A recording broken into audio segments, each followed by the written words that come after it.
वेळ निघून जाण्याआधी जर ह्या 3 गोष्टी आपण शिकलो तर आयुष्यात पुढे पस्तावा करावा लागत नाही. पहिली गोष्ट, आयुष्य साजरं करायला शिकणं. आयुष्यात प्रत्येक टप्प्यावर आपल्याला अनुभव येत असतात. चांगले असो वाईट असो, अनुभवांचा उद्देशच मुळात आपल्याला प्रगल्भता प्रदान करणं हा असतो. पण आपल्या प्रगल्भतेची पातळी कितीही जरी वाढली तरी आपण असं नाही म्हणू शकत की यानंतर पुढे आयुष्यात येणारे अनुभव मला विचलित करणारच नाही. असं नसतं. आयुष्य पुढच्या एखाद्या वळणावर नवीन कुठला तरी खळगा असू शकतो, कुठली तरी ठेच लागू शकते आणि छान चाललेल्या आयुष्याची लय जरा बिघडूही शकते. पण मग म्हणून काय आयुष्य नशिबाला दोष देत रडगाणं गात जगायचं का? उलट इथेच तर आपल्या लक्षात यायला हवं की आयुष्य आपल्याला जाणीवपूर्वक जगायला शिकवतंय. आयुष्य आपल्याला खऱ्या अर्थाने घडवतंय. आपल्याला कायम आयुष्याचं शोधक व्हायचंय. आपल्या आयुष्याबाबत आपली उत्सुकता, आपला चौकसपणा आपल्याला सतत जागृत ठेवायचा आहे. आपल्याला कायम प्रवाही राहायचंय. आणि हे एकदा ठरवून जर आपण पुढची पावलं टाकायला सुरुवात केली तर मग आयुष्यात येणाऱ्या यानंतरच्या वळणांबाबत आपल्या मनात किंचितही भीती राहणार नाही. प्रत्येक दिवस आपण साजरा करायला शिकू. आयुष्याला आनंदाने सामोरं जायला शिकू. आणि मग आयुष्याच्या उत्तरार्धात मी भरभरून जगलोच नाही, मी मनसोक्त जगलोच नाही, ही उणीव राहणार नाही. दुसरी गोष्ट, फक्त जन्माला आलोय म्हणून आपल्याला जगायचं नाहीये, तर आपल्याला आपली भूमिका उत्तम प्रकारे वठवायची आहे. हे आपल्या कायम लक्षात असलं पाहिजे. आणि त्यासाठी सर्वात सुरुवातीला काय महत्त्वाचं आहे तर आपल्याला स्वतःवर प्रेम करता आलं पाहिजे.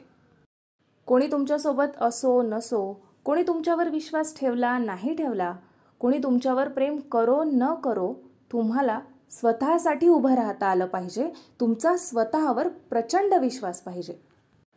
आणि जग आपल्यावर तेव्हाच प्रेम करतं जेव्हा आपल्याला स्वतःवर प्रेम करण्याची कला उत्तम प्रकारे अवगत असते. जग आपल्यावर तेव्हाच विश्वास ठेवू लागतं जेव्हा आपला स्वतःवर 100% विश्वास असतो. महत्त्वाचं म्हणजे जग तुमच्याकडे कसं पाहतं हा प्रश्न नंतरचा.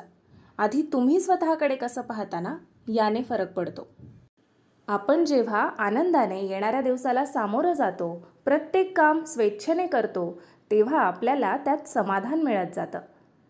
पण जर आपण प्रत्येक गोष्ट लादली गेली आहे म्हणून करावी लागते अशा आविर्भावात करत असू तर मग रोजचं आयुष्यही कंटाळवाणं वाटू लागतं. म्हणूनच जर डोळ्यासमोरचं ध्येय स्पष्ट असेल आणि त्या ध्येयापर्यंतचा प्रवास मला आनंदानेच पार करायचा आहे हे जर मनाशी पक्कं असेल तर त्या प्रवासाचा आनंद घेण्यापासून तुम्हाला कोणीही रोखू शकत नाही.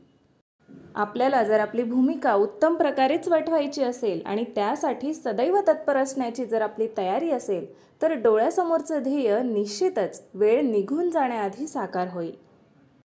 तिसरी गोष्ट, तुम्हाला जे हवंय, तुम्ही ज्याची इच्छा करताय ते तुम्हाला नेहमीच मिळेल असं नाही.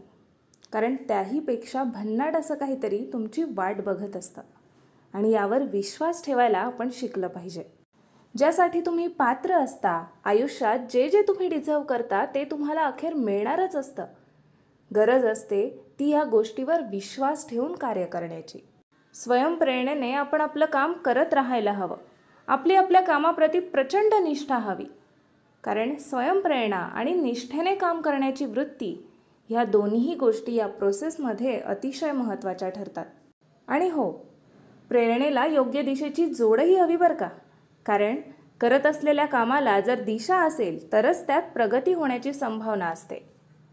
त्याबरोबरच आपल्याला वेळ व परिश्रम यांचं योग्य व्यवस्थापनही करता यायला हवं. परमेश्वर तुम्हाला तेच देईल ज्यासाठी तुम्ही पात्र असाल. आणि म्हणूनच आपल्याला कायम सर्वोत्कृष्ट गोष्टींसाठीच पात्र बनायचंय अशी जिद्द हवी. तो मला तेच देईल जे माझ्यासाठी योग्य असेल यावर विश्वास ठेवायला शिका आणि स्वतःच्या स्वप्नांसाठी काम करायला सुरुवात करा. विजय तुमचाच असेल. धन्यवाद.